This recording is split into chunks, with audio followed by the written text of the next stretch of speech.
బంగ్లాదేశ్ మళ్లీ అట్టడుగుతోంది. హసీనా ప్రభుత్వాన్ని కూలదోసిన ప్రక్రియలో కీలక పాత్ర పోషించిన యువనేత ఇంక్విలాబ్ మంచ్ కన్వీనర్ షరీఫ్ ఉస్మాన్ బిన్ హైదీ మరణ వార్త ఆ దేశాన్ని నిప్పులు కొలిమిలా మార్చింది. హైదీ మృతితో ఆగ్రహించిన నిరసనకారులు రాజధాని ఢాకాతో పాటు పలు నగరాల్లో విధ్వంసానికి దిగారు. ఈ క్రమంలో భారత దౌత్య కార్యాలయాలే లక్ష్యంగా దాడులు చేయడం మొదలుపెట్టారు. అటు బంగ్లాదేశ్లోని మైనింగ్స్ జిల్లాలో కొంతమంది ఇస్లామిక్ నిరసనకారులు ఒక హిందూ యువకుడిపై మూకమ్మడు దాడి చేసి హత్య చేశారు. ఆ తర్వాత అతని మృతదేహానికి నిప్పు పెట్టారు.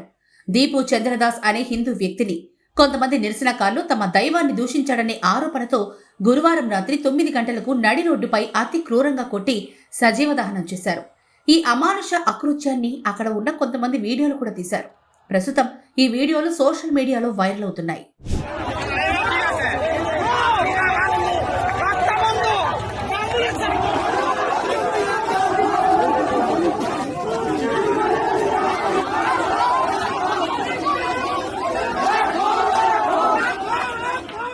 బంగ్లాదేశ్కు చెందిన షరీఫ్ ఉస్మాన్ బిన్ హైదీ ఆ దేశానికి చెందిన యువ నాయకుడు.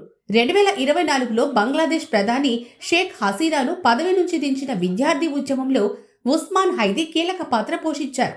అతను ఇంక్విలాబ్ మంచ్ అనే సంస్థకు కన్వీనర్గా పనిచేశారు. ముఖ్యంగా ఇతడు బంగ్లాదేశ్లో భారత్కు వ్యతిరేకంగా పోరాడిన నాయకుడిగా పేరు పొందారు. అలాగే అవామీ లీగ్ పార్టీని నిషేధించాలని కూడా పోరాడాడు. 2026 ఫిబ్రవరిలో జరగనున్న పార్లమెంట్ ఎన్నికల్లో ఢాకా 8 నియోజకవర్గం నుంచి స్వతంత్ర అభ్యర్థిగా పోటీ చేసేందుకు సిద్ధమయ్యారు. కానీ డిసెంబర్ 12న ఢాకాలోని బిజోయ్ నగర్ ప్రాంతంలో గుర్తు తెలియని వ్యక్తులు అతనిపై కాల్పులు జరిపారు. మోటార్ సైకిల్పై వచ్చిన దుండగులు అతని తలలోకి కాల్చగా తీవ్రంగా గాయపడ్డారు. తొలుత ఢాకాలోని ఆసుపత్రుల్లో చికిత్స అందించారు. కానీ కోలుకోకపోవడంతో బంగ్లాదేశ్ ప్రభుత్వం అతన్ని మెరుగైన చికిత్స కోసం సింగపూర్కి తరలించింది. సింగపూర్ జనరల్ హాస్పిటల్లో చికిత్స పొందుతూ డిసెంబర్ 18వ తేదీన ఆయన మరణించారు. దీంతో ఢాకాలో అల్లర్లు మిన్నంటాయి.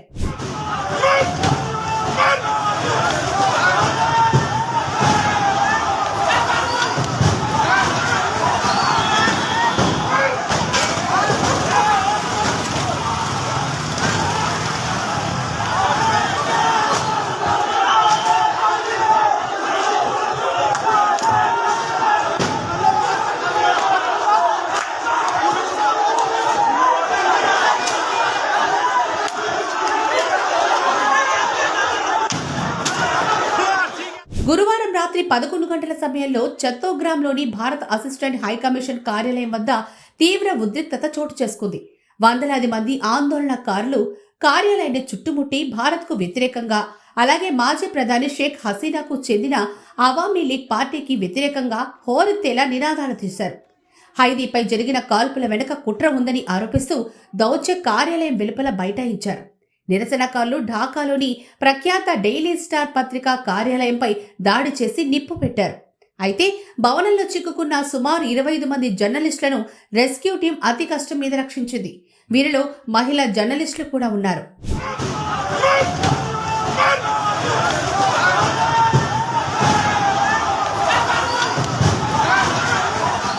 మహమ్మద్ యూనస్ నేతృత్వంలోని తాత్కాలిక ప్రభుత్వం శాంతిని నెలకొల్పడానికి ప్రయత్నిస్తున్నప్పటికీ క్షేత్రస్థాయిలో హింస తగ్గడం లేదు.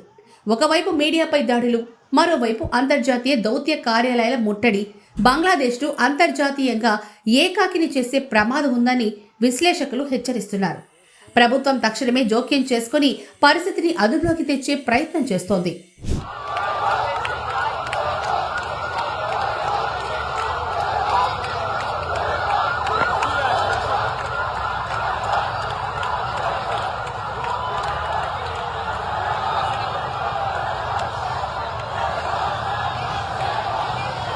মৃত্যুর প্রতিবাদে